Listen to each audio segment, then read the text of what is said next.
Hi friends, 2 minutes chutney எப்படி செய்யலாம் பார்க்கலாம். அவங்க அதுக்கு தேவையான பொருட்கள்: வரமிளகாய், கொடம்புளி, நார்மல் புளி கூட எடுத்துக்கலாம், வெங்காயம், உப்பு. இதான் அதுக்கு தேவையான பொருட்கள். ஒரு மிக்ஸி ஜாரை எடுத்து வரமிளகாய், கொடம்புளி, வெங்காயம், தேவையான அளவு உப்பு எடுத்துக்கணும்.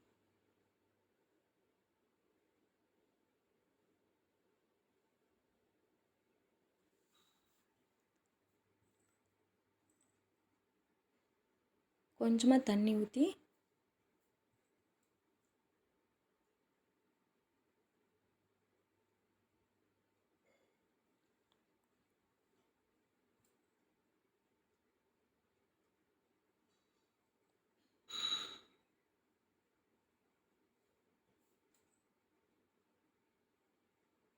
மூடி வச்சு மிக்ஸியில் அரைச்சி எடுத்துக்கணும். தாளிக்கு தேவையான பொருட்கள்: கடுகு, கருவேப்பிலை. அரைச்சி எடுத்ததும் ஒரு பாத்திரத்தில், ஒரு கிண்ணத்தில், அழகான கிண்ணத்தில் மாற்றி எடுத்து வச்சுட்டு ஒரு பேனர் வச்சு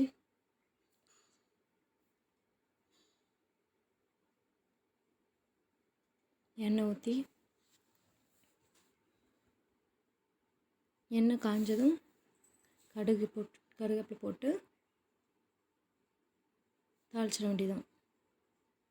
அவ்வளோதான் ஃப்ரெண்ட்ஸ், 2 மினிட்ஸில் இந்த சட்னி ரெடி பண்ணிடலாம். இட்லி தோசைக்கு செம்மையாக இருக்கும். சாப்பிட்டு கமெண்ட் பண்ணுங்கள், ஷேர் பண்ணுங்கள். பாய்.